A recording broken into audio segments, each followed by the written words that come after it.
All right, welcome to No Crying in the Coolroom. This is a chef industry podcast where two ex-chefs really unravel their psychological traumas. That is me, Tim Kershaw, and that is Lachie Gang. Sheldrick. What is your last name? Sheridan. Sheridan. Like the sheets. It's very close. Obviously brand new friends who bond over our separate 15-year chef careers that we never met, actually, ever. No.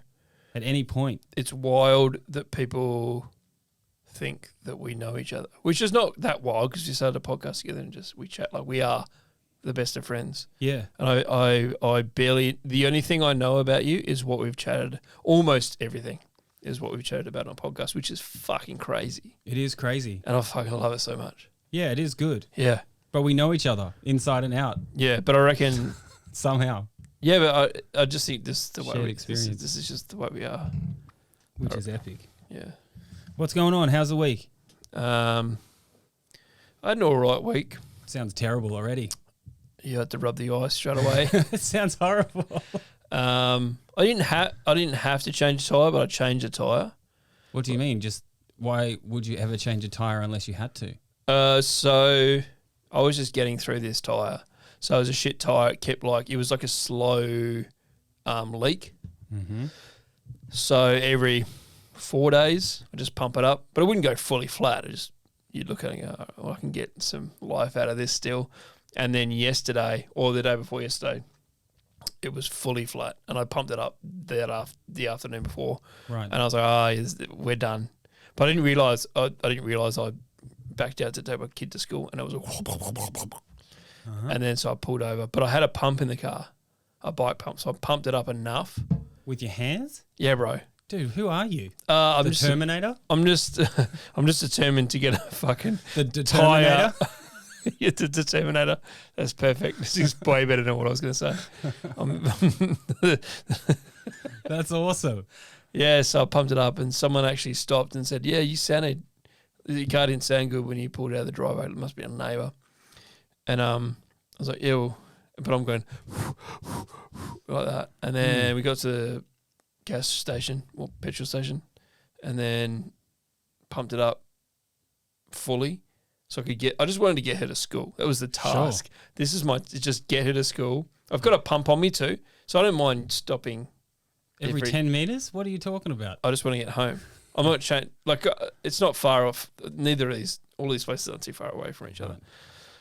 Anyway, I changed the tyre. I want to drive past someone on a school run who is pumping their tyre up with a bike pump. Yeah. I want to see that guy in a Celtics jersey as well. Yeah. A Ray Allen Celtics jersey from the 90s. It doesn't get more boss-like than that. Yeah, and I was like, what? But that's what I thought about later is why did that bitch stop and look like she was going to help? But in hindsight, there's a motherfucker on the side of the road pumping up a tyre of an SUV. With hand pumping. This is with a bike pump too, right? Did you right? stop just to point out that you had a flat tyre? Yeah, and that was what annoyed me too because obviously it's not easy work pumping up one of those big tyres. So with a hand pump from a bike, right? No. And it's not like it's a two-person job. It's not like it's a seesaw. We're like, yeah, jump on. Mm-hmm. It's like you're doing a great job. Totally. Keep going, and I want to punch you. But I appreciate it pulling over. I wouldn't. I'd think that person's a fucking psycho. That's what I thought too, but I did actually appreciate her pulling over. I kind of knew who she was, not really, but I knew where she lived, or where she came from. Right. She was Nothing like pulling over and just like, yeah, I knew your tyre was fucked. Your car sounded shit. Anyway. That's why I pulled over, bitch. I'll see you later. Fuck. Unless they offered to take your kid to school, that'd be epic. Yeah, but all those things were going through my mind. It's can I pump this tyre up? Because I didn't know if it was a full, I don't know, did someone slash it? Or did it fully pop? I don't know. Someone didn't slash it, but you know what I mean? I have a fucking ridiculous tyre story, actually. Please tell. It kind of links into other stuff. We're going to talk about our history again. I do too. Yeah. We're going to talk about our history again today. That was the plan. But yeah, you've got a tyre story. How many tyre stories have you got? I've got a couple. Chef related. I got a couple. This one's heavily chef related. So I remember being in Vic Park and I got a flat I was working at a kitchen in Vic Park, but we're doing like split shifts, like all week, every week, you know. So if you get a flat tire, like fuck, it's not like you can just go and do it. So I got a flat tire and didn't have a hand pump. So I took the tire off and left it without a tire. So I was like, fuck it, I'll take it home with me. So I got it left home with the tire. And I was like, I don't know what I'm going to do with this. Oh, the spare was flat too. So I changed that, got the spare out. That was completely flat. And I was like, awesome. So I got 2 tires. 2 tires, but I can't drive the car home. Uh-huh. And they were fucked tires. So I didn't think it was, we went really close to a gas station to pump it up. Uh-huh. Anyway, he was like, we'll take you home. So I got in my mate in Mick's car and 2 tires in the back, and he dropped me home. I just had 2 tires out. In the split shift? This was at the end of the day because like he couldn't do shit. 10 o'clock at night. Even though it's a split shift, you're not splitting. Totally. Yeah. But even so, I don't know where to take these tires. That's a long time to So I took them home, forgot them the next day, got a lift in with somebody else. Which is hilarious in itself. Yeah, and then halfway there, it wasn't even like halfway there. It was just like when I got there and saw my car with the jack still up on the front left-hand tire. Yeah. I was like, oh, fuck, you I lose. forgot the tire. But also there was no, like, when am I going to do it? So, like, it didn't matter, but I was still angry that I hadn't brought the tires back, but it didn't matter. And I couldn't give it to someone to, I don't know. I probably could have given it to someone else to, this is your task. Please help me. I'll give you the money. Can you just give me 2 new tires? Mm-hmm. Didn't think of it. It was just like go to work and go home. So the next, same thing. And then you're in that can I get a lift zone with everyone, which sucks, dude. And this is in Vic Park, and the fucking trains are shit here at the time. I don't know what time they finish now, but it was way before we finished work. 9:30. Oh, way before we finished. 6 p.m. Don't even think about it. No buses, no anything. Mm-hmm. It was just like, can you do me a favour? I've ridden you all night. Can you now do me a favour? Yeah, exactly. And now you're not going to like and pick up on someone because you're like, oh, that's my lift home. Yeah, and you can't. It was like those two, like if you had a casual in the kitchen that lived right next door to you, you clock them off early and you can't go with them anyway. Yes. You're like, fuck. And someone clocks you off early and you've got to stick around. Yeah. Oh, disgusting. Actually, that's probably worse. Disgusting. Because you would just choose to work for free. You just probably. Because you got to. I just do dishes for 2 hours because my tire's shit and I never. Oh, they can be some of the worst times. But then the only good thing is to get an apprentice to give you a lift home. That's the only good thing. Yeah. Because they talk to you like, shut up. Just give me a lift. Yeah, just let them talk. You don't want a chef to party or someone around your range for a power struggle. You know what I mean? Just fucking shut up and drive. I actually don't know how that ended. It was like a... You don't even remember getting the tyres back? No, I definitely got them, but there was like at least 4 days in a row where the car was there on and I'd fucked it up. I remember getting a new tyre and putting it on and the tyre was fucked. It was a brand new tyre. It was just faulty. So even though I got it done, managed to get it done. Sal, my wife drove me out there. She was like, fuck it, we'll drive it out there on Monday or whatever. We'll put the tyre on. And the tyre was fucked. And then we're like, what the fuck? So I took the tyre off again, drove back to the tyre shop and goes, what the fuck? And he was like, oh, sorry, it's like it's a seal thing. So they fixed that. Sure. And I was like, all right, but that's another day. Yeah, there's only 3 things on a tyre. Yeah. One of them's the seal. Yeah, and like I'm carrying around tyres, and all you got to do is seal it up for me. But it's a pain in the ass because you work split shifts. Yeah. You literally can't have a life, can you? No. If you think about it. No. And the very moments that you want to do something that you maybe want to do, I'm spending... How can you get this tyre fixed? What are the prices of tyres? Yes. Can I get 2 at once? Like, can I get it delivered? Yeah. And then all of those questions are, it's way too much money. Yeah. And then it was fucking horrible, man. My domestic skills were pretty terrible into my mid-20s because I didn't need them. You know, like my home domestic skills. Oh, right. I'll give you some. Changing tyres or any of those, going to the bank, depositing money. The times where you became an adult were taken up by you working. Yeah. And like I'd just eat, work, sleep. Yeah. Totally. Ironing, I can iron at work, I guess. I guess like domestic chores in a house, you had all of them down because that's your daily business. Yeah. But all those extracurriculars, you know? Yeah. All right. Well, mine's like a little bit interlinked. Do you remember when I talked about Watergate Bay? We talked about hangovers. Yep. And someone was beeping a horn, and I was always drunk at this place in England. Yeah. And the manager was doing my breakfast shift. And I was an asshole to him. Totally. That was the same place that that dishwasher from Slovakia who used to be a sniper in the SAS nearly killed me. Yep. Because I told him to clean some dishes. Yep. And I used to always pass out I had my pass out spot in the staff room, middle of the day. Mm-hmm. I was a mess. I was about 23 years old. Yeah. Drinking every day. Sounds right. But I finally got to the end of my time there. I was moving. I think I was going traveling for a while. I'd done my like 6 months summer thing. I'd broken up with my girlfriend. No, I hadn't broken up. It's a mess. It's a mess with my girlfriend at the time. I still live with her. And then I'd quit Watergate Bay. And they fucking hated me. To their bones. They hated me. And I had one more shift to go. It was my final shift. And for some reason, I got obliterated the night before. Yeah. Why wouldn't I? I did it every other day. Standard, yeah. And I woke up 2 hours late for my last shift. And I was in town, and Watergate Bay was a 15-minute drive out of town. They just would have thought you weren't coming. Yeah. That's exactly what happened. Yeah. They would be surprised that you arrived. They were happy I didn't come. Yeah. But I had some sort of chef code in me.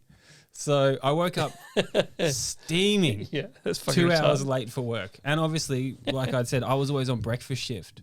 So I'd missed the most important part of the day. Yeah. And then just got to come in and just be annoying to everyone from that point on. Yeah. So I was steaming. I woke up. I'm like, oh, no, I'm late, but I've got to go because I'm a chef. Yeah. And I got in the car, obliterated, and I drove out there. And then I walked in the front door. I didn't even go in the back door. And just like kicked the kitchen doors open. I was like, it's all right, I'm here. And I must have done that like fucking 15 times. Yeah. It's all right, I got this, I'm here. And they were like, my head chef was like, why the fuck did you come? Yeah. Why did you come here? Over here. Yeah. And I was like, it's all right, it's my last shift. I've got to do it. Don't worry, get out of the way. Yeah. Just a piece of shit. Such a piece of shit. And he was a really great chef. He was really good. Yeah. And I was just a complete ass. And I did my shift and I passed out in the staff room on my break. Final day. Classic final day. Yeah. So good. And then when I was just about to finish my day, I was like as hungover as you could be. Yeah. I was so fucked. I can't believe I didn't remember this for that. But I've got 1,000 hangover stories once they start coming. Yeah, totally. And for some reason, there was a phone call to the kitchen and they're like, oh, Tim, it's for you. And that never happened. No one would ever call me. Yeah, of course. And I was fucking whatever. Yeah, you would have thought it was like a fucking someone died. And it's my last day because I thought someone's going to prank me or some shit. And I don't know, whatever it is. Yeah, true. Whatever's going on. So I pick up, hello. I'm fucking hanging out my ass. My girlfriend's like, yeah, have you seen the car? And I was like, huh? She's like, we're out the front. We're picking the car up. I've got to use it. Have you seen the car? Like, have you seen where it is, or do you mean the sentence? That's all she kept asking me. Okay. The only thing she kept asking me, and I had no idea. So many questions. Yeah. And Also, I can imagine what you were like, because at that point, you're like, speak more words. Yeah. My head is hurting. I've seen the car. I drove it here. Yeah. What the fuck are you talking about? Yeah. She's like, it's got 3 wheels. I'm like, what? She's like, the 4th wheel isn't there. And that just popped my brain where I was like, dude, was I so drunk that I drove a car with 3 wheels? Yeah. But what she meant was like the 4th wheel was fucked. Right. Like completely torn up and on like the rim and knackered.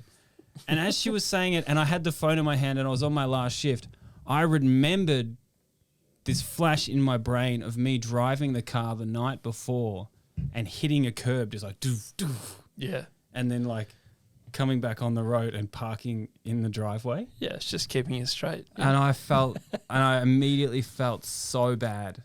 Like, fuck, you're a fucking complete mess. Yeah. You're an idiot. Yeah. But you made it to work. I made it to work, and then I think she was pretty fuming because I'd driven that car then to work without even noticing that it was fucked. Yeah. And that was it. That was the end of it. But the most hilarious part about Watergate Bay was, I hope I haven't said this before, when my mate came to England, he's like, I need a job. I was like, I got the perfect job for you. Give Watergate Bay a call. Tell them that Tim Kershaw sent you. Yeah. Like, No. what the fuck? No, wait. He must have got... I think you've told it before. He got the job. He got a job there, and then then he got a trial. Yeah, And he's like, hey, I'm going to Watergate Bay. And I was like, yeah, mention my name. They love me there. And that was the kind of guy that they fucking remembered. Yeah. And they hated him so much. I can imagine. They'd be like, fuck, Tim's mate. Fuck, yeah. I was a complete piece of shit at Watergate Bay. I can't get over the word Watergate every time you say it. Yeah? I just can't get over it. It's cool. Yeah. It's a good place for a hotel. Yeah. Yeah. And wiretapping. Jamie Oliver used to have like a link with it. Yeah, I even know where it is. Because it's like Watergate. Like Richard Nixon Watergate. Yeah. Yeah. All right, where did we get up to? With what? Chef resumes. So You didn't even get out of your first year. I didn't even get to start my apprenticeship. Yes. We were up to the bit where I churned butter, I think. Yes. Did we? Yes. Okay. You churned butter 3 times. Yeah, on instruction. Someone was making buttermilk chicken or some shit for weeks after that. Yeah. I reckon that definitely went in the bin. 100%. Like And that maybe was- the week later. So that was just a trial. That wasn't even a trial. That was so I didn't even intend to do an apprenticeship. I was doing a pre-apprenticeship because my mum was like, what are you going to do? You can't just party and be cool. Because I was doing music at the time. Yeah. So I was like, no, I don't give a shit. And I was like, I don't know how to cook. And she was like, just learn how to cook. So I saw it in the paper, pre-apprenticeship. I was like, my idea was do it and I'll learn how to cook. Not to do an apprenticeship, just to do basically cooking classes at TAFE. That's the way I saw it. Mm-hmm. And part of that was being in a kitchen. So they would send you for free labour for work experience, essentially. Yeah. Heavy free labour in the hospitality industry. It was the heaviest because you were just free all day, open ended, and then it was part of the hours you do. They would tick you off or something. I can't remember. But anyway, this is what this was. So I hadn't even started an apprenticeship, not even meaning to start an apprenticeship, just like interested in what the fucking it was. Yeah. Were you interested from the start though? Was there parts about it where you? Yeah, I didn't know how to cook, so I liked learning how to cook. And as soon as it started and they showed you everything about it, I was hooked. Yes. I liked straight away I liked the maths aspect of recipes. I liked how mainly pastry recipes, because they're so rigid. This amount of sugar to the gram, this amount of butter, and you have to do it before this. So I was fascinated by that. It's the way my head has always worked. Mm-hmm. I always liked that. So straight away I was like, fuck, that's cool. And you could, and then they show you how to, you just adjust a recipe. And that was maths too. So if you do 10, you just 10 times everything. You do 9, you do 9 times everything. I was like, perfect. So you like that? I love it. Uh-huh. I love it. I'm a maths guy. I was into the pirate aspect of, I was like, this world is... I hadn't even got there yet. Uh-huh. So this was just like strict so they were culinary school. But they were cordon bleu people. bullshit. Yeah. Yeah. They must have, like that, the hotel, right? That was Fraser's, but I was at Duxton Hotel as well, but it's the same shit. Yeah. It was they the must same. have been clean-cut people. There was no crazy people there?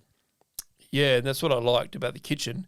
But before then, it was all it was just all lies. It was all like it was all You have to wear the neckerchief and the hat. No one ever does. You have to wear this jacket with no one ever does. It was all that bullshit. Yes.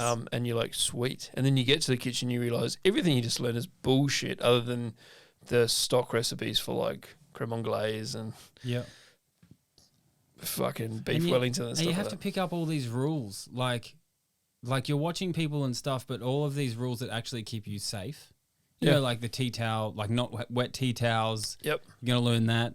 You're going to get burnt or whatever. Like there's a lot of danger going on. Yeah. You know, I mean, I guess the only thing is learning cutting technique. You don't you never go into a kitchen with the flat hand. Yeah, totally. So that's what I liked about it too. Obviously, now I'm remembering that's of course. And they taught you that, and so I did have a leg up when I started my apprenticeship because of all that. Mm-hmm. So I did have a leg up where I had seen the kitchen. I wasn't just dropped in it, and no one had taught me anything. It was like I did know how to. I wasn't very good at doing it fast, but I at least knew how to hold things. And try not to get burnt. Behind you. They never told us that. They never told us anything about that. Fuck, people will get stabbed for not saying behind you. 100%. That's a lot of the comments we get on TikTok. So do you? Is like I just say sharp at Coles when I'm walking behind a grandma. Hot corner, and you're like, you're absolute people psycho. They jump, hey? Yeah, dude. They because when you're right in the middle of. If someone backs into me, I will still say it. I will still say something. I don't know. I don't know if what I'll say. Backs behind, behind you, whoop, or anything. Or if I know it's anything that you're backing into me, and then you're the asshole for saying anything. They freak out. They look at you like they're gonna swing. Yeah. Regardless of age, gender, anything. Yeah. They just go, "You're a piece of shit." I was like, "No, I kind of saved your life." Yeah, it's funny how they think it's offensive. Yeah. Like if someone does it to me, I don't even think it's ever happened to me, unfortunately. What do you mean? But like hospo and hospo in the real world at a supermarket. Behind you, sir, and you're like, "Yep, gotcha." Like, dude, I was thinking about this the other day. It's never happened. It's never happened to me, and how is it not? I know, because we're all out on the Monday and Tuesday at the shops. Yeah, surely it's happened. Surely it's happened to somebody. Like, surely you're pushing your.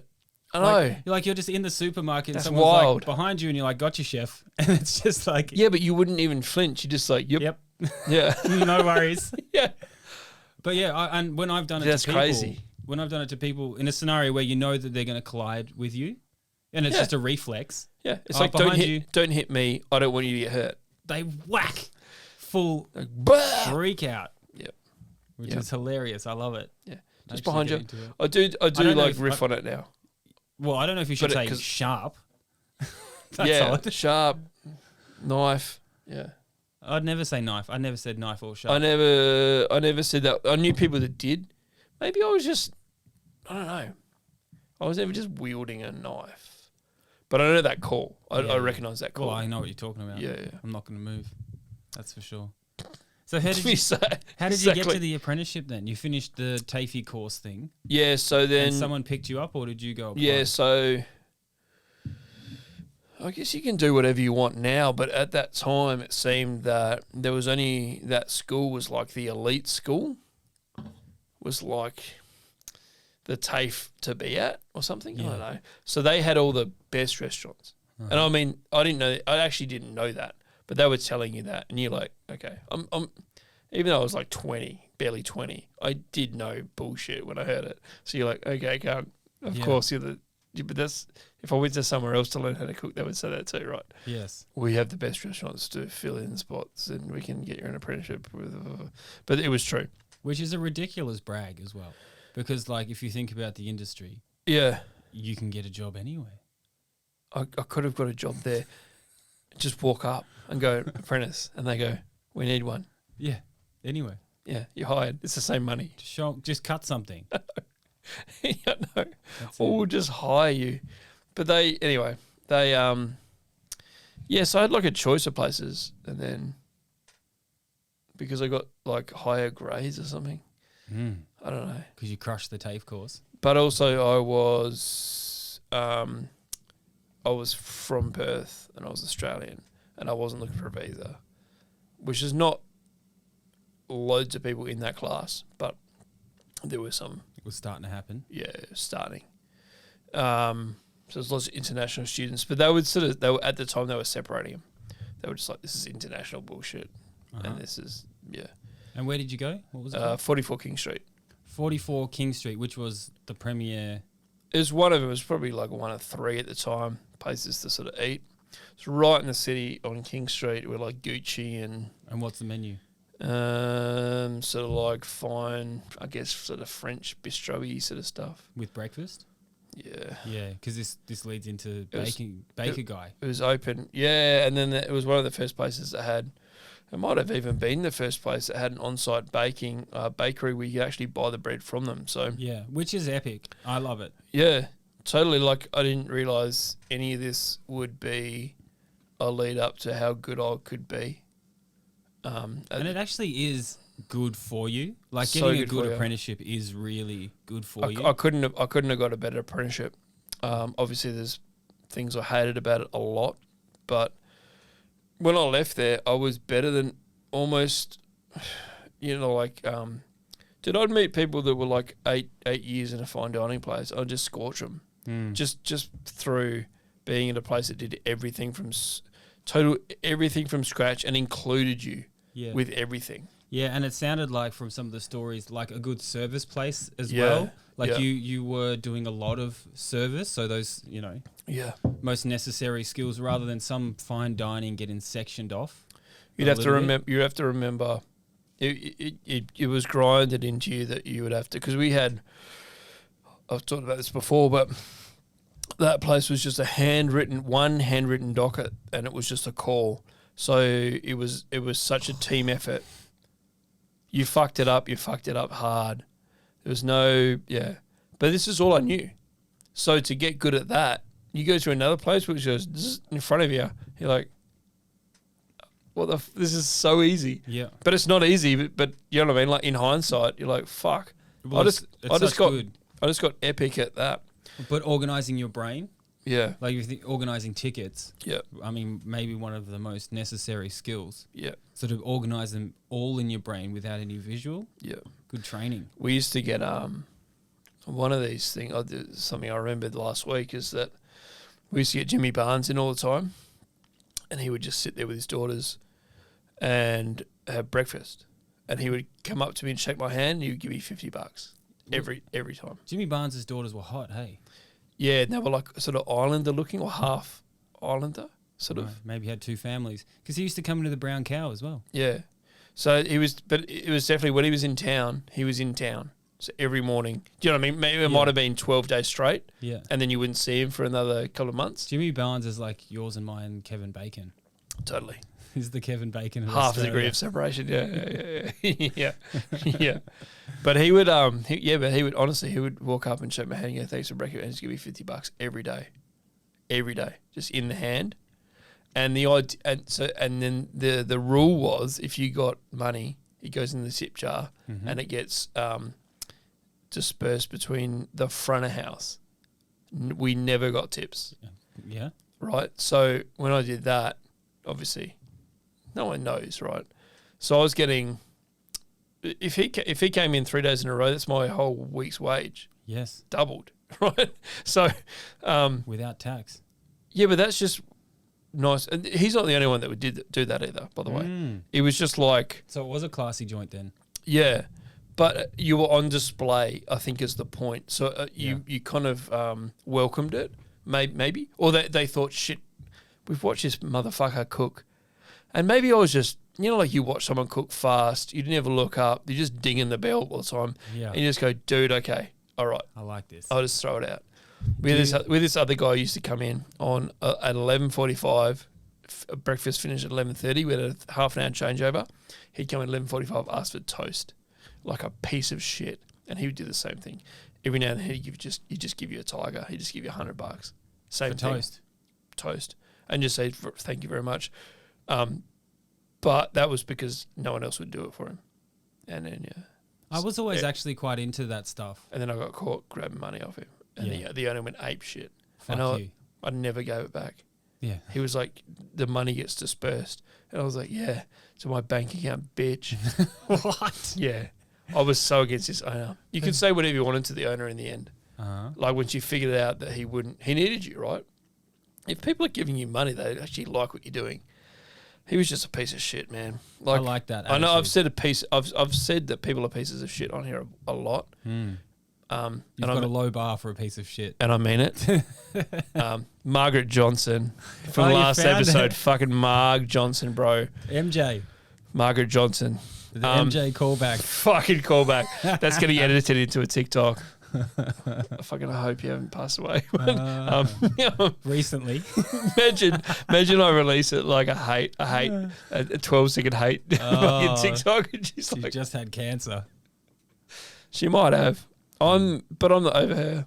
But I'm well into Jimmy Barnes. But you know what I realized? What I thought about last week was like, now that you're a food critic, like we were talking about it a little bit. You're a food critic of sorts now. Yeah, and people you call hate me that. food critics because of MJ, because of this lady in your apprenticeship, because of those tastings that you were talking about. She was the start of everything. Yeah, and I know. Yeah, but like now I'm realizing it. But she was the start of it. She was the start of realizing, oh shit, I've only been here fucking 6 months and I know more than you. And everyone's treating you like, why are they treating you like shit? And then you literally see that bitch stealing fucking menu tasting ideas and putting them in the column as hers. Yeah. As her creations and cooking. You're like, wow. Yeah. Yeah. Do you remember? And then they pretend they're not. Like, they are influencers. That's what they are. Yeah. Fucking dickheads. For old people at one point. Yeah. In the newspaper. Do you remember like some of the dishes? Like when you were an apprentice, like were you like, holy crap, look what these guys are doing? Yep. And like what was some of the stuff? I just couldn't believe how fast and controlled they all were. I couldn't believe they wouldn't spit the dummy at stuff. I mean, these are the chefs that I learnt from, and I realised later a different breed, especially, you know, in the UK and things like that. It's the same sort of shit. Mm-hmm. Like everything should be a problem, but nothing is a problem. You're like, what? Yeah. In my normal life, I'm spazzing out at the first thing that someone's come to me with. And they're like, yes, please. Yep, no drummers.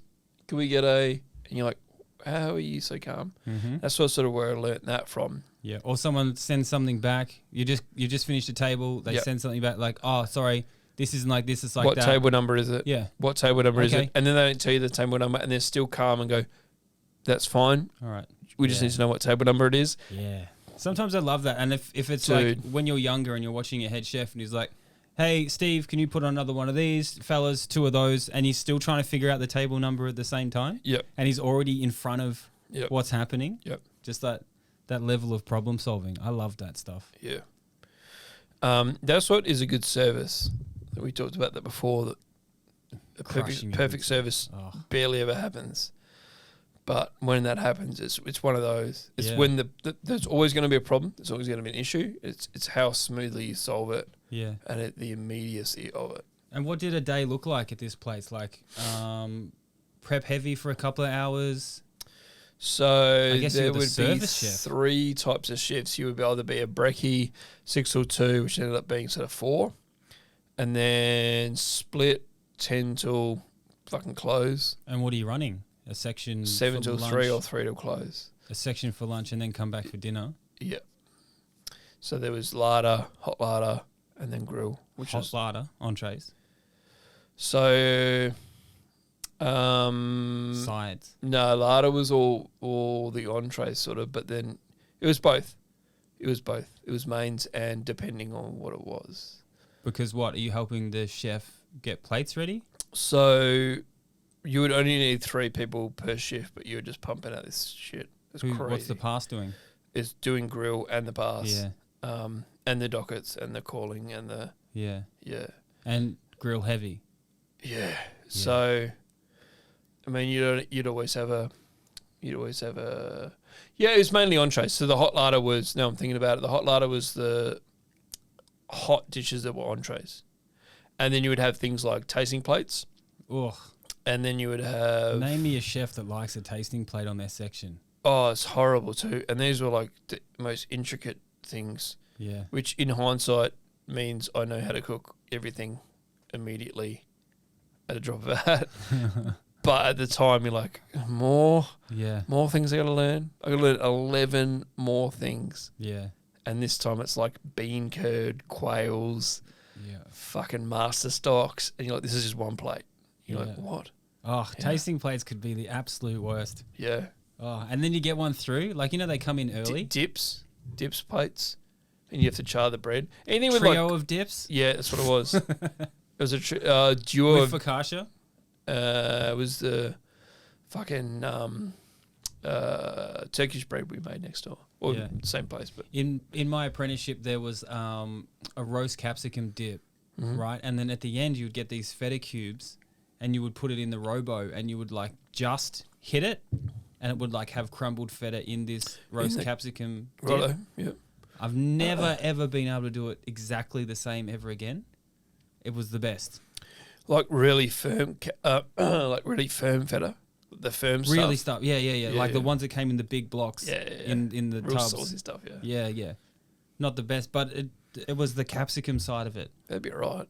Roasting the capsicum, but it wasn't watery or anything, but it was real tasty and it held together. Yeah. I tried it so many times afterwards. It's like Mahamara or Romesco sort of style or... Yeah, a little bit like that. Yeah. What happens to it? What have you seen happen to it? Too watery. Really? But you've like roasted them off? Yeah, and then even did a little bit of straining and stuff. It just didn't hold together the same. Like it held together as a dip. Like a wicked consistency. Yeah. But it kind of... Other times I tried it, it's separated a little bit. Yeah, a lot of times you put like Mahamara, it has a bit of bread in it as well. And like soaked bread. And then, what's the other one called? Either way, it's not really watery. Yeah. So what the fuck? Like I'm sure it was still fine, but it never was this dip. Yeah. Yeah. I had this thing in my brain. Yep. But I could do it, yeah. All right, and how long were you at this apprenticeship for? 2.5 years. And then I ended up at finishing my apprenticeship just sort of down the road. Why'd you move? Just had enough. And then the guy... Did you quit in a boiling hot flame of shit? No, it was just like, it just got... So a bloke that was working there moved. And he was like, you should come here. We just sign you off. And I was like, sweet. Need something? No, I'm good. And then I got fully... I like that one. Why does we laugh so much? And it's fun doing it into a microphone. I know. Like if you're at home on the couch, it's fun, but into a microphone that possibly other people are going to listen to. Yeah. So, I don't know what I was up to. That was a whole ordeal as well because I quit, gave a notice, signed up with this place, the next place. And I'd done all my TAFE studies because I did that pre-apprenticeship. All my theory was done. So all it was just time. And then it changed to a 3-year apprenticeship. So all I had to do was literally do the 3 years and I'm qualified. I've done all the theory, all the whatever. So it didn't matter. So I was like, I'm done here. If it doesn't matter, I'll go somewhere else where it's not as... I've kind of learned everything.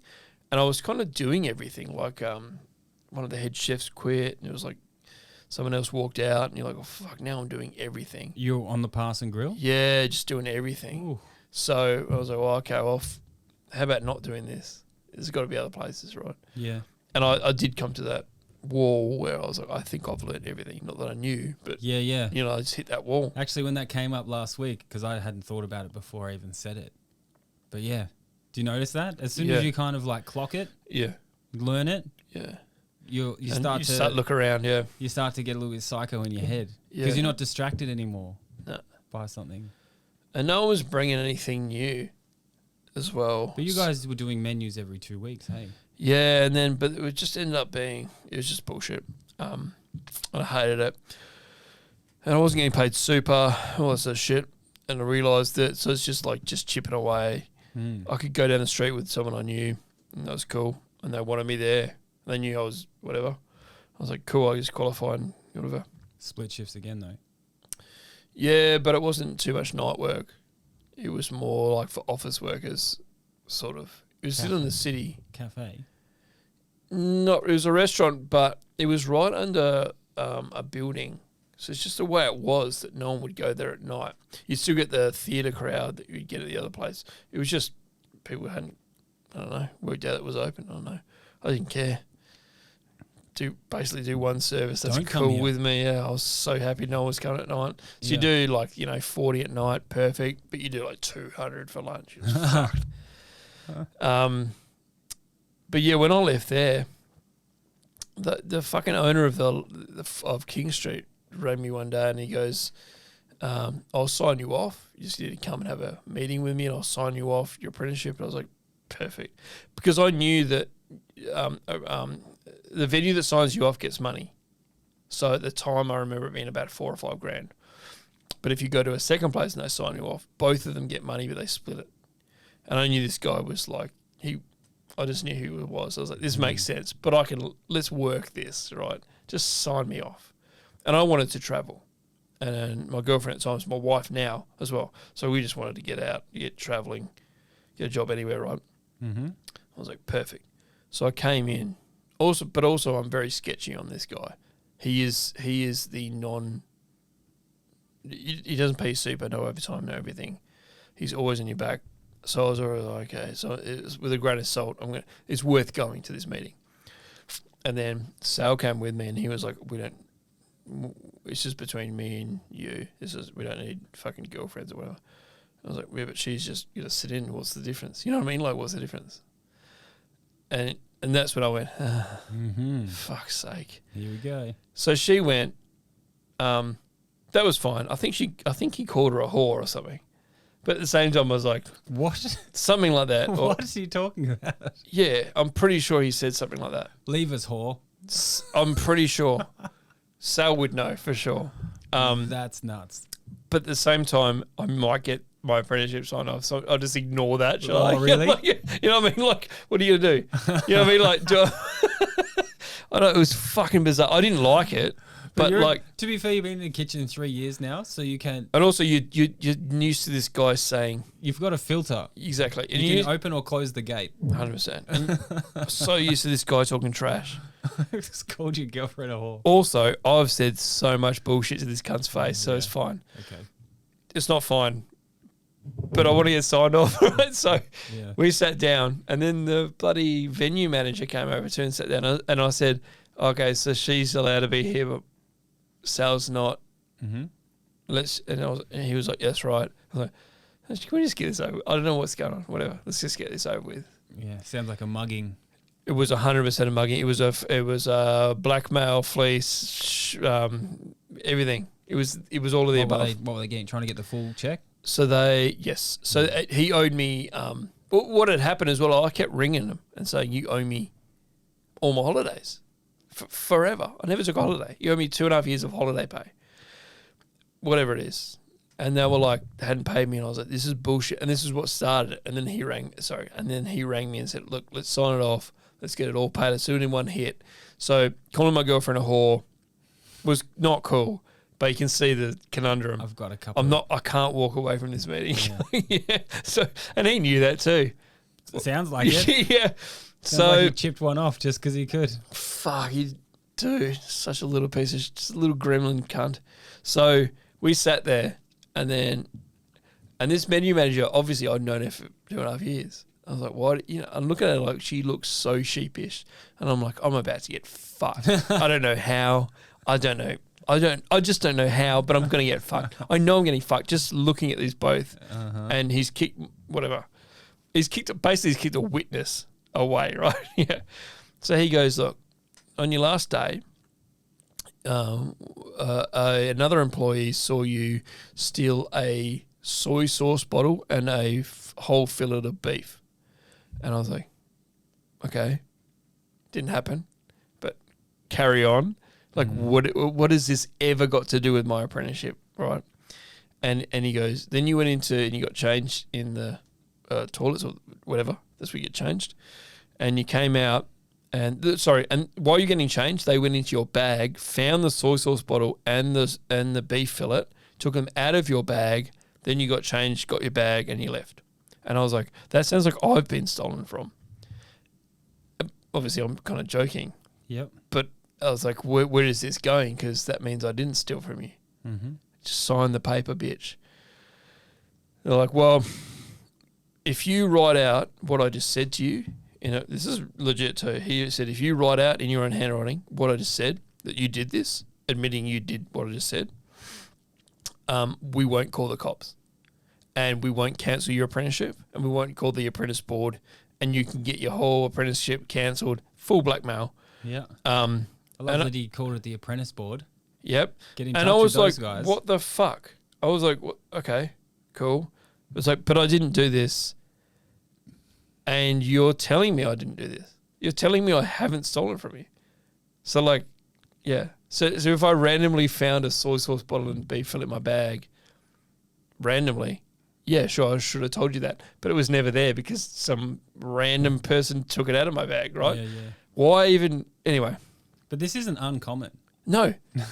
No. I've since found out this is not common. And also the calmness of how I took this at the time was like, yeah. Yep, okay, cool. All right, well, I didn't expect this to be easy. Expect, I didn't expect this to be easy. But you're still in the game. You're like, yeah. All right, we can get through this. Yeah, so basically he was holding back my holiday pay and trying to cash in the apprenticeship money, which is basically the same amount of money. He's trying to get 10K, I think, at the time, roughly, for himself. There's no way it's going to go back into the kitchen. Everything's broken. Like, there's no way, right? So that's what happened. And then I walked away and I saw Sal outside. She goes, oh, you're like, good? And I was like, I actually don't know what happened. Like, he goes, she wants you to, confess to a crime that never happened? I was like, yeah. In your own handwriting. In my own handwriting. And then he won't call the cops. Like, what's he going to do with your confession? It's not a confession. So I took this from the call room. Someone took it from me. And then I left. Like, yeah. what? Anyway, I didn't do anything about it. And then he goes, I need you to bring it back, whatever, this week. And I was like, cool. Bring what back? The signed confession, right? Go fuck yourself. So I said, just cool. I just said no dramas. Because what are you going to say? Yeah. Do you know what I mean? I wasn't going to kick off. I definitely wasn't going to break anything because that would be on me. Mm-hmm. So I left and just went, oh, what the fuck just happened? Yeah. And actually went back to work at the other place. At the whatever. Good split shift break. Yeah, and I told the guys there and they were like, that's cool. We'll just sign you off. Don't worry about it. You know what I mean? Like, how about we just sign you off early? We can do that. Because you've done all your TAFE studies. They were really, really nice. Nick's his name. Just a nice guy, just like a fucking, holy shit, that's bullshit. Mm-hmm. But I needed to hear it from somebody else that was bullshit. Yes. I was like, that's so wild that someone was trying to shake you down like that. Yeah. But it isn't. But there's shakedowns everywhere. Every job I've ever had, someone has tried that. Not that specifically, but something like that, and you clock it, and you go, nope, not me. Yeah. And unfortunately, that means they're getting all the rest of them. Yeah, or sometimes they got me. I'm not... Totally, 100%. You know? But I mean, like, when I've clocked it, I've gone, no, you're not doing me. Mm. And they've, yeah. And maybe this feeds into a little bit of our attitude to get one back by stealing a bunch of shit. Everything. Oh, dude, okay. Stole his beef fillet. I know it. Nah, I didn't. I stole heaps of shit from there, but it wasn't a beef fillet and this soy sauce. That was the other funny thing is like, get me for something I've stolen, you dickhead. Yeah, yeah. Don't make up a story. How about the $3,000 in tips I never fucking put in the till? Yeah, and I'm glad I stole it because you're looking like you're never going to pay me. Jimmy Barnes paid for my education. 100%. You dog. Jimmy Barnes doubled my salary for months. Yeah, this other guy. Yeah, yeah.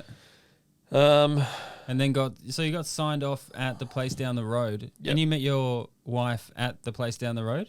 No, at King Street. She was there as well. Yeah. Jesus. Yeah, it's been a long haul. Good. It's nice relationship built on trauma. That's what we want. Yeah. Beautiful. Yeah. We're all struggling. And that was your 3 years? Yep. And you stayed on at that place? Stayed on for maybe 6 months after I got qualified. Just free as a bird though, hey? Yeah, and like they tried to even though Nick is a very nice guy, but he's still trying to the business still trying to undercut me. Like it was like, I'm qualified now, and they're like, wicked, here's what we can offer you. It's going to be so good. I knew what money all the other cunts were on. And they're like $18 an hour. And I was like, I want 25 because I'm doing this cunt's on 25. Yeah. I'm doing a section by myself.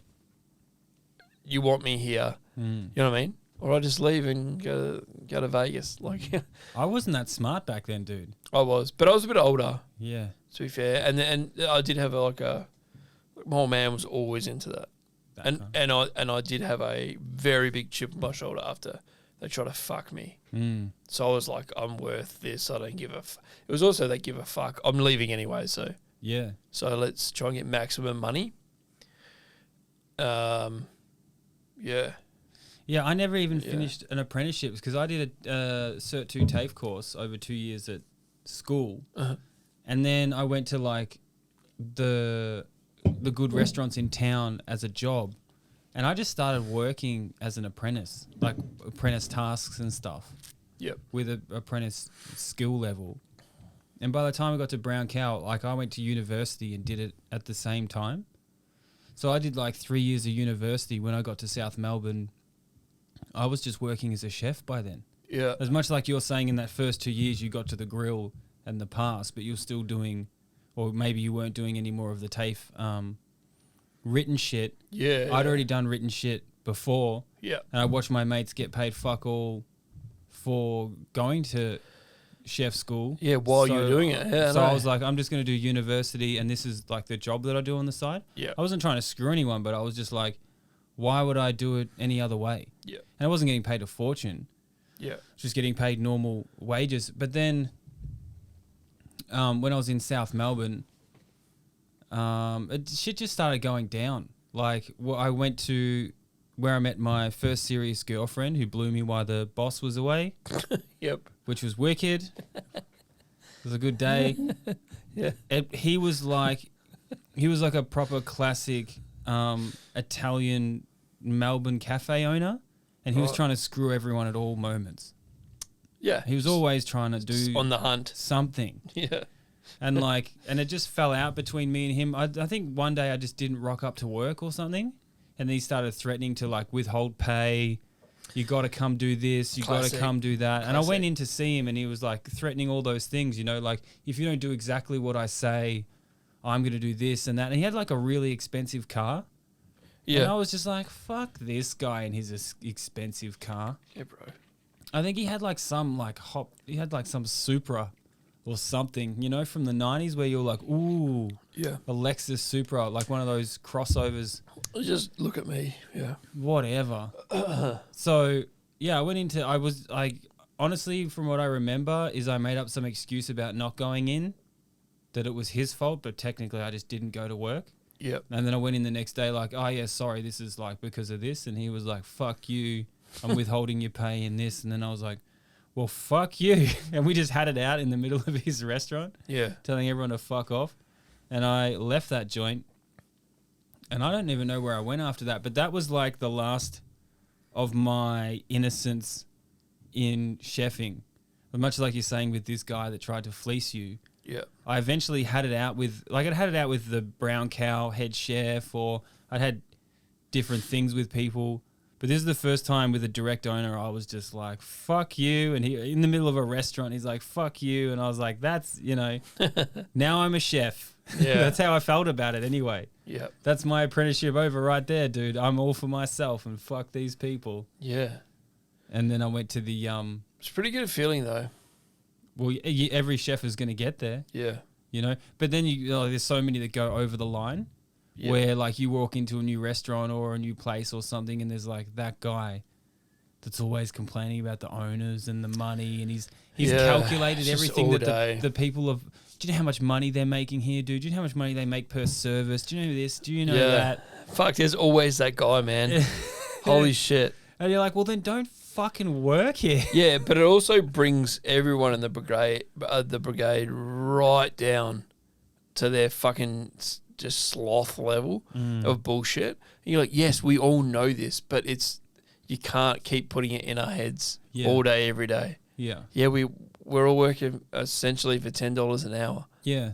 over the week. I didn't care though. Like I actually liked, like I was like everybody. I liked what I did. I didn't know what else I was going to do, but also I'd be frustrated every day, internal dialogue about how this is shit or that shit. Yeah. But overall I was pretty happy and just fucking having a good time. Yeah. I was always like that. I did get it. Every now and then I get really involved in that of like, yeah, this is bullshit. I was like, yeah, but yeah. Sometimes, hey. Yeah. And then I reckon... I just like the cooking. I was Yeah. always just like the Loved food. the cooking. Yeah. So that's sort of what kept me. Love the learning.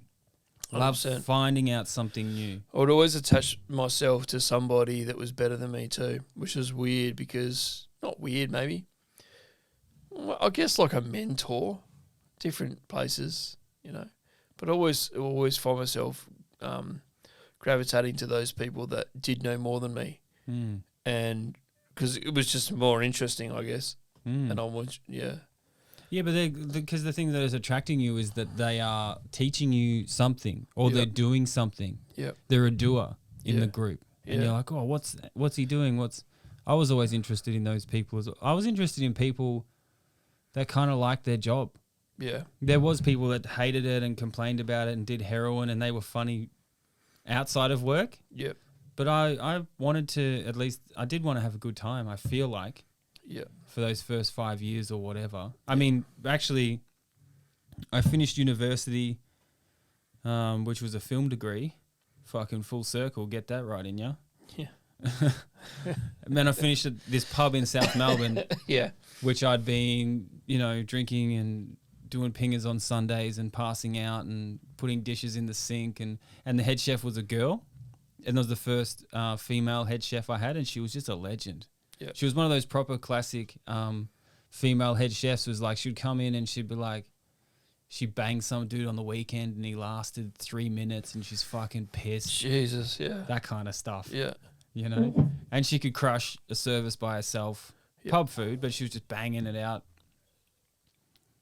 She was awesome. She was wicked. I liked her, And then I'd steal everything on Sunday and go home. It was just a mess. Yeah. And then and I was just waiting. So as soon as I finished university, I had that English girlfriend from the cafe. And the minute that I finished uni, I went to the casino with her. I had my 21st birthday coming up, so my parents gave me $500. And I was like, just give me money. Give me as much money as you can give me. Yep. And then we went to the casino with that money and we played this game called Casino Wars, where basically they have a card and you have a card and highest card wins. Right. The dumbest game I ever. don't even know what the fuck is that game called? Casino Wars. It's literally called that? Yeah. Okay. It's just like a game. I'm just a gambler at all. It's just a game for dumbasses. It doesn't exist. It's not real. Oh, okay. It's at the casino. It might not even be there anymore. That's what I mean, but I was sort of like glazing over and you said it's casino. I was like, what the fuck Casino is this Wars. It was the dumbest thing. But we won $2,000. Whoa. And then that was the ticket for me to go to England. And then 2 weeks later or 3 weeks later, I took a ticket to England, no money, nothing. Wicked. Nothing. I had nothing. And I was like, I might stay 3 months in England. It's pretty cool, actually. And it was like a 45-hour trip Yeah, no doubt. to from my doorstep to her dad's doorstep, which was in Cornwall, which I lucked out with as well because Cornwall's like the best. Yeah. It's a sick part of England. Yeah. Real rural and shit. No Australians there. Like, no walkabouts and stuff. Yeah. And I was just like off and at it and I became a chef. I just went to England and then now I'm just going to cook and travel. That's it. Forget about your 3-year university degree. I didn't want to do any of that because it didn't involve getting out there and going and seeing the world. And we stayed at her dad's for like 3 weeks, 4 weeks or some dumb shit. I got introduced to everything that was England and then Watergate Bay. That was it. You're right. So that's why I was so much of a dickhead. Because it was like I was just fucking out there. When you said walkabout, this is the thing about this podcast, is there'll be something that, I know it happens to you as well, there'll be something someone says that has this massive flashback. I've never thought about this until now, I promise you. When you said walkabout, I had this, like it was yesterday. Uh-huh. Do you want to hear my walkabout? Yeah, I'd love Oh, to. fuck. All right, so we were at the Walkabout in Reading, and it's a 2-story. It's a massive walkabout. Is it? And for the people that are at home in Australia, a Walkabout is like the fake Aussie pub. Yeah. It's very popular, but it's like a chain-driven, serves Fosters and everything. Everyone Does. thinks. It's got a crocodile on the roof. Yep, and it's like very. I don't know how else to explain it, but anyway. I'm pretty sure I saw a VL, half a VL. Yeah, but in the side of a. But they're all kind of different. They're not all the same size. They're not all the same. Yeah. Yeah. But anyway, this was a massive one in Reading, in the UK, and we were there doing whatever, and all of a sudden this fight, like this was like standing room only in these, right? Yeah. And we, I don't know what time it was. It would have been no, I do know because it was after midnight because that's where the story goes. It was this massive fight, like stone's throw away from us, and we were like it just erupted like dynamite. We were like, let's fucking stay out of that shit. Between just Aussies? So at the time, I don't really know what started this, but there was sort of race riot sort of stuff going on in Reading. God knows why. I don't know why Reading. We found out later. Wrong place, wrong time at this point, right? And we just got fucking heaved out of the joint. It was just like people leaving. So whoever the locals were that knew what was going on went, fuck no. So you just pushed out. So we just went, people got trampled, got out in the street, and then the police just showed up in riot gear like that. And it was within, it felt like 20 or 30 seconds that the police were there. They already knew. It seemed like they already knew something was about to happen, right?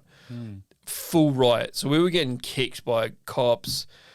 But they were just kicking everyone because they wanted to get inside or they wanted to sort out who was who.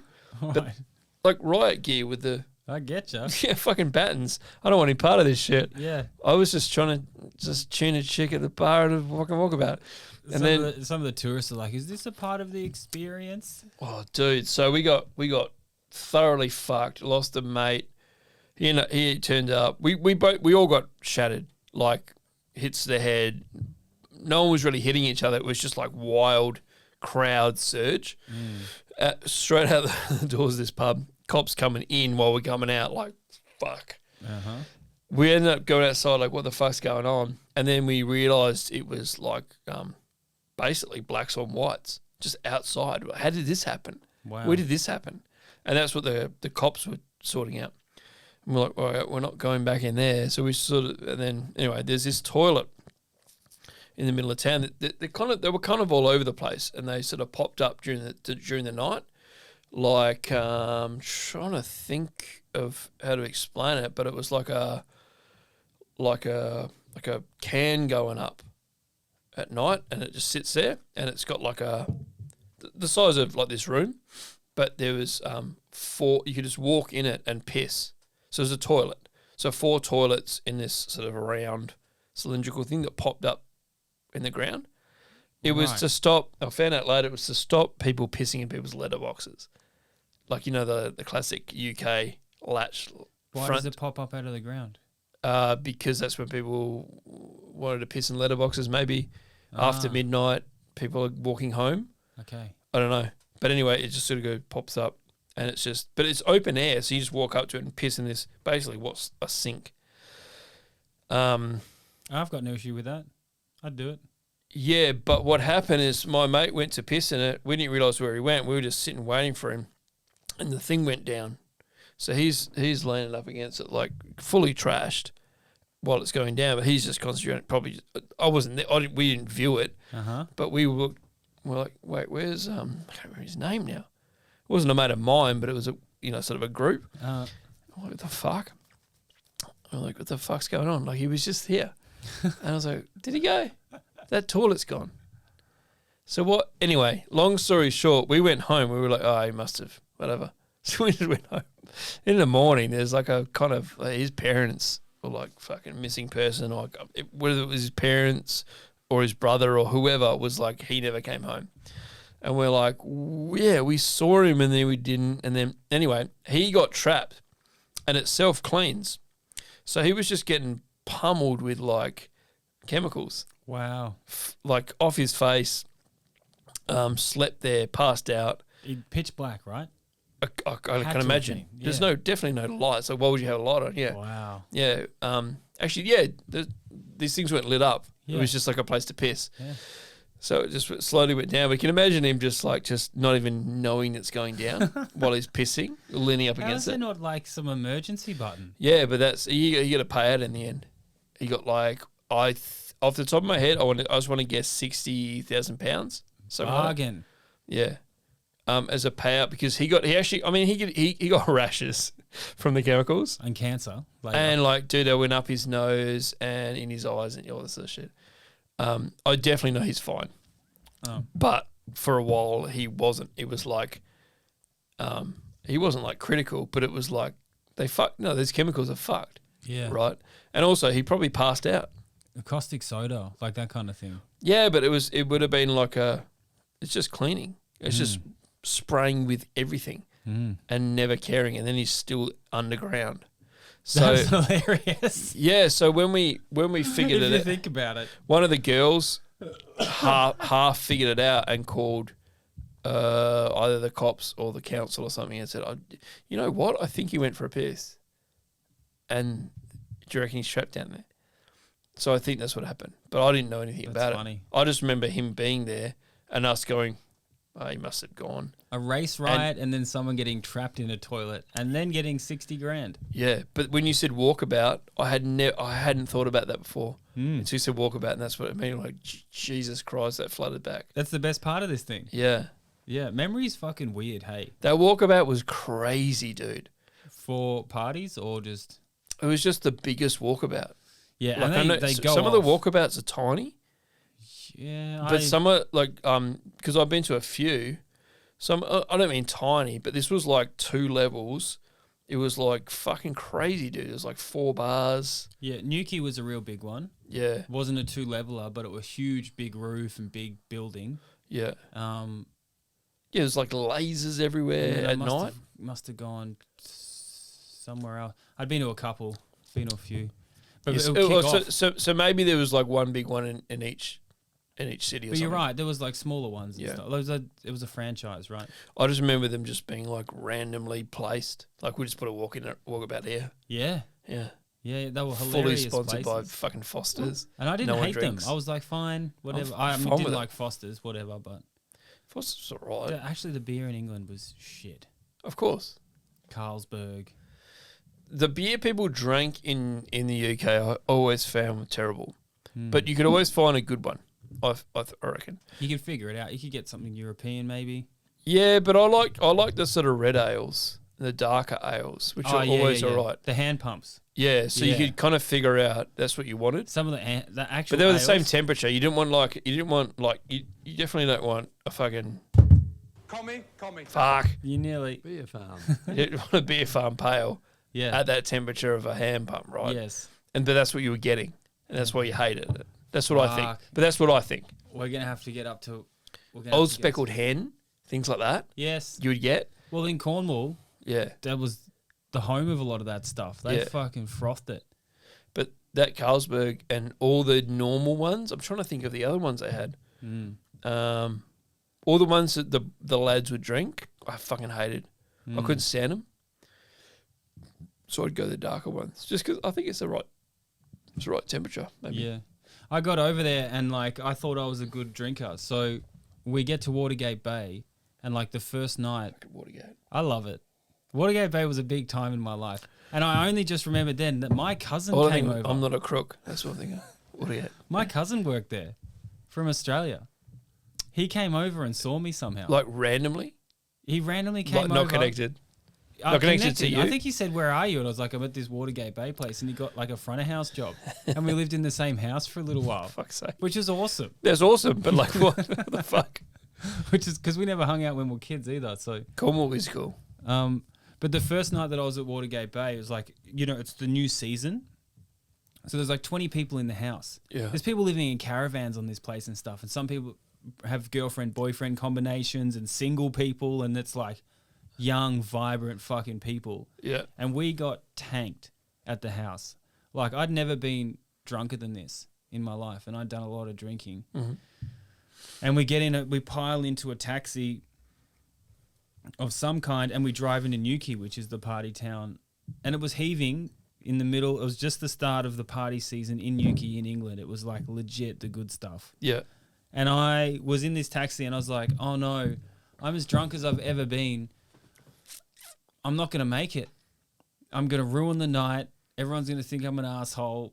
First night, I'm just being a dick. And then the door opens and they're like, everyone get out. And I only vaguely remember this, but what I actually remember is me falling out of the taxi into the gutter on my first night and me being like, oh no, I'm really drunk. And then I looked up the gutter, and in Newquay, there was fucking 10 people in 10 different states of more drunk than I am in the gutter as it goes down the road. And then behind them, it is just a sea of people just off their tits, hey? Just so fucked. And I was just like, oh, I'm all right.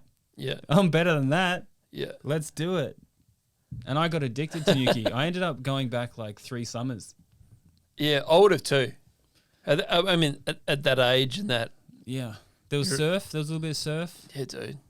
Beautiful little town. Yeah. Disgusting in many ways. Like, disgusting in like, the like, you know, like the seasonal disgustingness. Yeah. Like in summer, it looks amazing and it's cranking and it's full of people and it's all summer holiday people and there's like 100 food venues. But in the winter, they're all closed down and gross and old and they look different. Yeah. And it's like, this place is really horrible. I'm trying to think of like, because I went to, at the time, what was voted the world's worst nightclub. Oh, sorry, Britain's worst nightclub. It was voted. And like, apparently you just get stabbed and stuff. But I was still amped to like go. It was near Reading. I'm trying to think of the fucking name of it. Down the road was a place called the Purple Turtle, which was just as disgusting. Mm-hmm. But we wanted to go to this place, and I ended up submitting a guy, like guillotine choked a guy out, which is the first. I used to do a bit of like catch wrestling and jiu-jitsu and things like this, but I'd never fully like scorched a guy. They always tap, right? This is where we've got to with this podcast, but just all this shit comes back, right? So we deliberately went to like maybe it was the most dangerous nightclub now I think about it. But either way, it was, I was thinking like the worst nightclub. But like whatever. Either way, that's just triggering enough to go, I want to go there. I want to see what this is about. Mm-hmm. So everyone was like, you don't want to go there. And I was like, I'm from Perth. I 100% want to go there. And as soon as we got there, there was just like thick lads about. And they all wanted to know why we're here. And I was like, I'm just here to get a beer. And they had shit beers. And I didn't want them. And then one guy started to fight way over. And I was like, all right, we're in the right place. Mm. I'm glad the name. Someone smashed like a pint on the table and then had a fight. And I was like, this checks out straight away. Mm. And then we're like, we just want to arrive and then leave. And then so I ordered like whatever a midi is there, I can't remember, a half pint. Yes. And immediately got called a pussy. And I was like, yes, I fucking am, because I don't, like, I ordered the smallest drink possible so I could drink it quick and leave because I'm a pussy. I was like, I agree with you. I'm the biggest pussy. Like, I arrived here and I don't want to fight. Yeah. Yeah. Which is a great way to handle it. I agree. Yeah. Because what they want is, I don't agree. But they took it like, I'm a pussy, I want to hit you. So this guy immediately swung. Like immediately. He goes, you're a pussy, immediately swung. And I was drinking the pint and I just went, boom, like tipped it on myself. Obviously didn't care about that. That's okay. Yeah. And then so the way I found the UK lads fight is very easy to deal with because they're all upper. Big swings. And they're all on their tiptoes already, which is the strangest way of, anyway, if you've ever, unless you're a boxer and then you have the stance, why the fuck are you on your toe? Anyway, which is very easy to push over. So they come at me, I just, boom, and just choke this guy out on the floor. Wait, did he swing So he and swung. he's come over and you've gone under. No, so he swung at me. I'm looking at him drinking because I don't want to take my eyes off him. And as soon as he swung, I walked back, and the swing went this way. I went under, and then managed to get his arm over and then just guillotined him. So his head's here, and just sort of stood up and looking around for his mates because that's all I was concerned about. Yes. I thought I was going to die. Yes. I'm just looking around for his mates because I didn't want to like choke him. I was just like, please stop. And I had mates with me that were like, oh shit, we really did walk into the most dangerous nightclub in the UK, right? Fucking asshole. What the fuck was I even there for? And then your life flashes before your eyes. Like, you chose to do this. It's your decision that you're in this situation.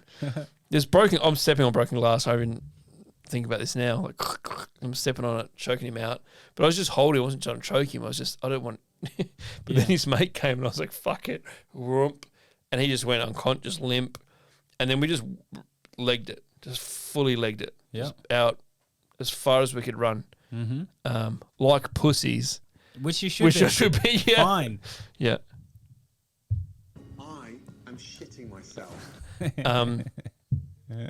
Yeah, but I don't know what That's brought that story up. Who cares? Yeah. Because I just thought of more like Nuki. The feeling of him like that, he was going limp.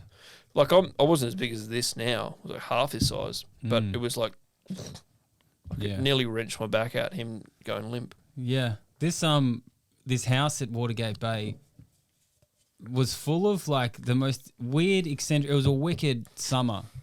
Great, my cousin's there. My girlfriend at the time was there, but there's like just all kinds of people from around England, 20 to 23. Yep. All doing different jobs because there was 2 or 3 different kitchens. Yeah. Different types of kitchens. I was in the fine dining hotel, and there's like a cafe front fish and chip bit, and there was like a cafe area. Yeah. And just like legends of people. But like every night people would be going to town.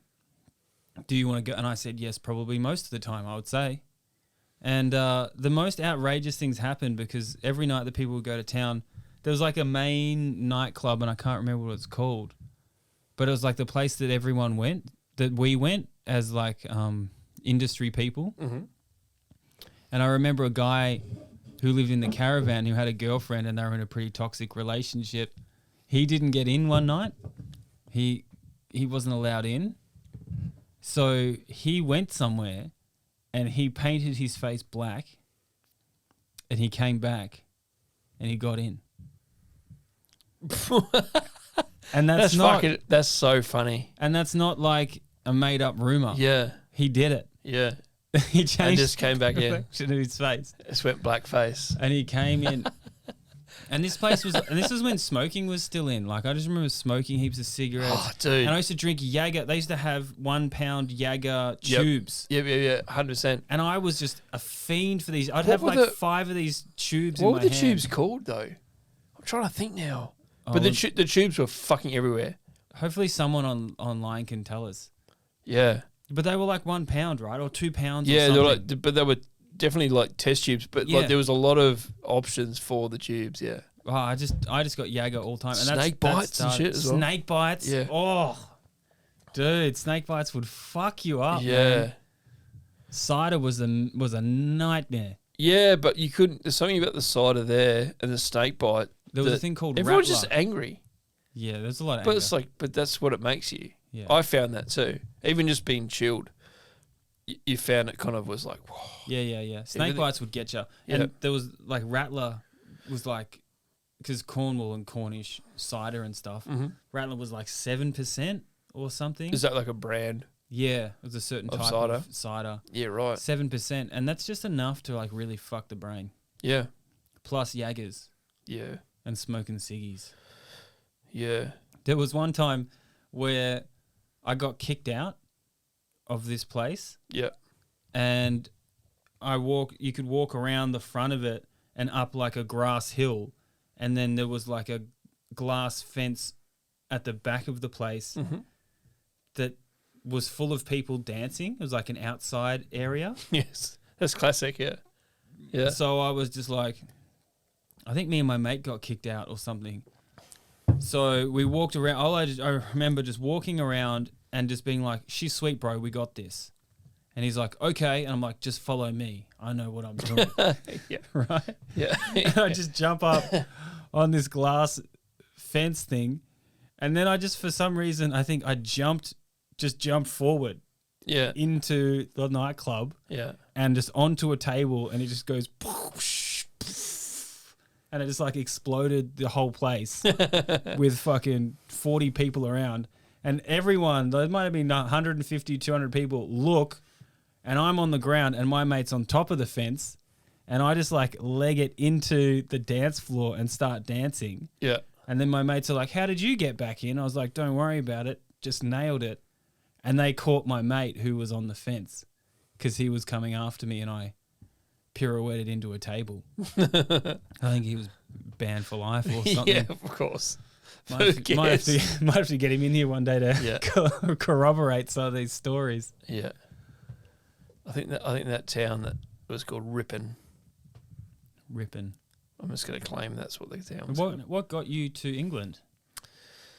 That was actually before chefing, that story. Really? So that was, well, I was with, I used to play with the WA Youth Orchestra, Australia Youth Orchestra, and a bit of things at Wazo. So, music, anyway. You didn't go there for chefing? Yeah, but that was before then. That was later. Yeah, so that's why I started my apprenticeship a bit later, because that's what I was doing. Yeah. And Real we shit. had we had like full music tours and stuff like that. So, And well, then when did you go as a chef? mainly Wales, which is cool because that's my. So the idea was I was going to work in the UK, and so when I finished my apprenticeship, my now wife and I went just travelling, as you do. So we drove all around New Zealand, went to Melbourne, which you often do, and then we went to the US, got married in Vegas, and then, which was planned, and then we How drove. old were you guys? 20, I think 24, 23, Lock it 24. down. Yeah, still going all right. So, Still Yeah. rocking. yeah, the things, yeah, whenever anyone challenges your instincts. Oh. Yeah. Nice. Yeah. But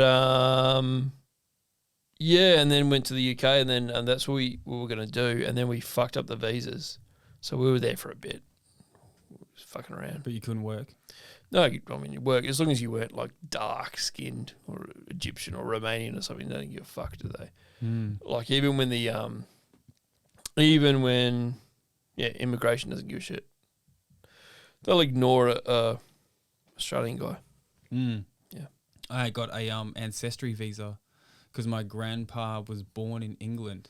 Yeah, so this is what we could have got because the same shit. Yeah.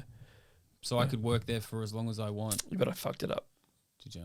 But we got it, but I had to come back and then re-enter, and I was like, fucking, who gives a shit? Yeah. Yeah. Watergate Bay, like, because I won't talk about it anymore except for today, was like one of the best. I want to hear about it. It was one of the best It's times just a in word. my life. It was like a magical. That's cool, man. Little. We should talk about it. There was a little spot, right, and the house was full of all kinds of people, and it was rubbish but cool. Yeah. And But that's the time of your life at the age you were, right? yeah, That's that perfect age. yeah, That's what to- I mean. Is like, to of make course one you of were those like that. choices, and you'd Yeah. walk down. You could catch like someone was driving down. I don't know if it was a bus or whatever, but it was like such freedom, it eh? was like a 15-minute walk down this winding little hill road, yeah. valley road thing. Yeah. And then you're at the beach with this beautiful hotel and this like cafe. Yeah. So every morning I just walk down, and summertime in England can be pristine, Yeah. beautiful. Winter's terrible. And I just walked down, and like I was obviously pretty hungover or drunk or whatever, but I didn't even care. And and there was a bar there, independent bar, which would have wicked music. And it was just like there was like 20 or 30, and you just learned to surf. It was a surf school, and so we learned to surf. Really? Fuck, that's cool. on foam boards. And Yeah, it was just, whatever, but that's cool. It just, nothing was bad. It was just the best Yeah. thing, you know? And everyone had like, I guess a lot of people hooked up with different people for the summer. And course. you end up coupling up, and like, you know, I was there with my girlfriend and my random cousin, which I forgot about until now. Yeah. But I did learn a lot as well while I was like, as a chef. The head chef was like real good, hey, Yeah. real But good. that's all you need. Like, you don't even need to be. You don't even need to know. Like, it's hard, people give classifications to venues. They say it's fine dining, or it's fucking 2 stars, or it's 3 rosettes, or it's fucking whatever. All you need is that one motherfucker in charge who knows what they're doing and are willing to teach. The willingness not to teach is fucking so toxic. Yeah. I feel. Or just getting tasks done rather than improving the group Yeah, exactly. as well. Exactly. Yeah, exactly. So I would always take a breath and show someone something.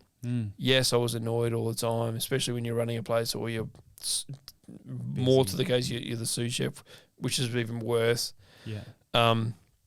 But I always remember that to this day. Just remember what it was like to not know shit and to not, and just to go, how the fuck do I do this? But you want to know not just how do I do it. I want to know why. I want to know, like, there were my best head chefs that would just go, that take that extra breath and go, okay, and which is what I ended up doing. Yeah. It's just you. I mean, the why is the most important. Yeah, and they go, yeah, this is white asparagus, so this is why we're doing this. This is why. And if you can't, just anything, just any of it, and you want to tear the enoki mushrooms or something, you know what I mean, for a reason, and this is why. Not just do what I say.